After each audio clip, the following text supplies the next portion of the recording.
A lot of you have really seemed to enjoy my last couple of videos. We took a look at a commie North Korean OS as well as its web browser, and I showed you guys how to install Gentoo on hardware, which apparently made some of you a little more excited than I thought something like that would. But good times can't be had without bad times to make you appreciate when things are good. And who best to give us a bad time than the owner of the platform that you're all watching this video on, Google. So here's the shenanigans that Google has been up to lately. Two of their employees were fired last year for being involved in employee activism. The official claim from Google was that these employees were violating their data security policies, specifically for accessing other employees' calendars in order to organize efforts to protest against Google, for working with IRI Consultants, which is a consultation firm that is known for anti-union efforts. You see, Google has a bit of history with employee unrest, walkouts, and protest for things like working with the US government for military developments, as well as the immigration and customs agencies, and also working with the Chinese government for military developments and censorship, and not properly policing hate speech on YouTube. Although I honestly don't really know where they got that last idea from, because hate speech, at least the way that it seems to be defined and interpreted by so many people these days, it seems very rare on YouTube. But you get the point.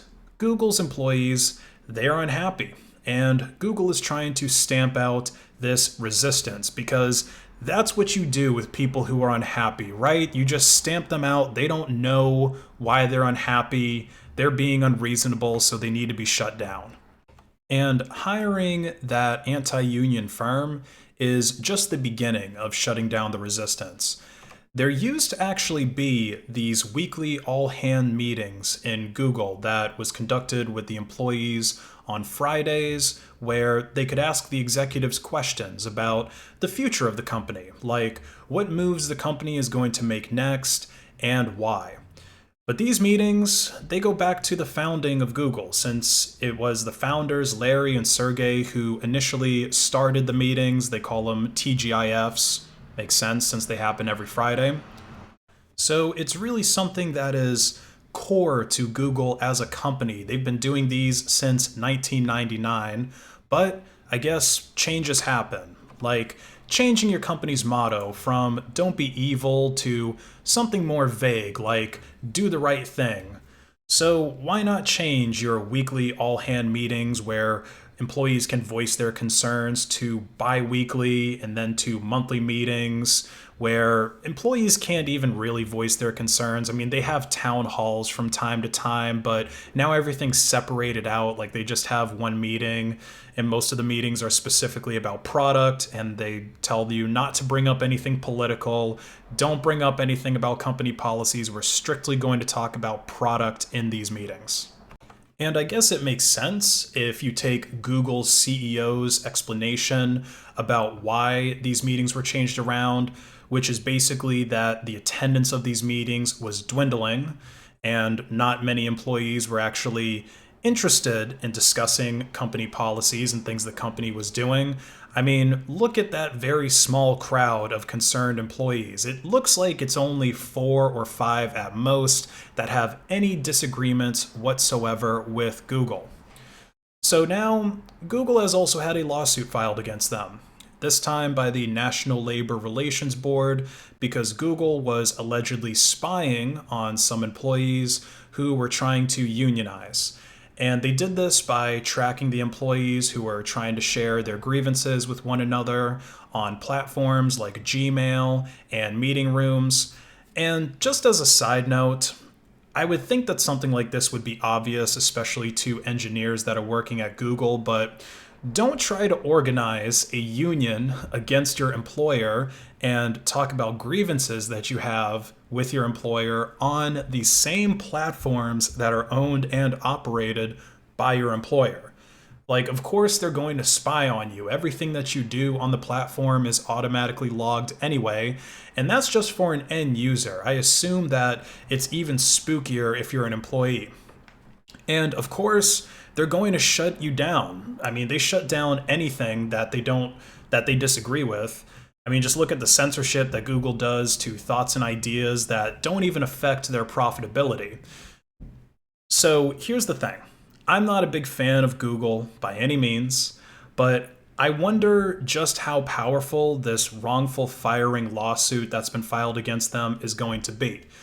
Because I don't really think that the spying allegations are going to hold up unless it's a situation like these employees were using private Google accounts to organize the events and they were using private calendars and not their actual work calendar.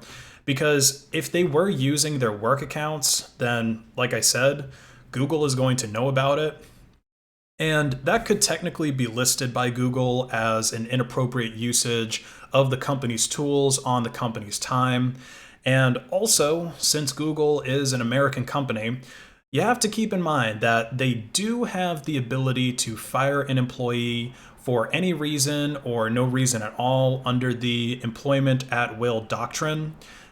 There's just certain specific things that you can't fire people for, like you can't fire them for discriminatory purposes. So basically what's going to have to happen is they're going to have to prove the intent behind this. They're going to have to prove that Google specifically fired these people because they were trying to organize a union, and they're going to have to prove that that's why they were targeted. But what I find most ironic about this whole thing, which is really the case with all big tech companies. It's not just Google, Apple does it too. All the big companies do it, is they'll pretend to be these very woke and liberal companies on the outside, basically to virtue signal to those people that really appreciate the virtue signaling. But when it comes to things that really have an effect, like unionizing, then they go and stamp it out. But anyway, in the meantime, what we can do is limit our usage of Google. That's a way that we, as users of the platform, can protest it. If you want to be in solidarity with these employees, feel free to stream this video with MPV and use DuckDuckGo or Surex as your search engine as a way to protest against Google. And also, I will eventually have all of these videos uploaded to library that is on my YouTube channel, just figuring out how to get the syncing working because for some reason it doesn't work.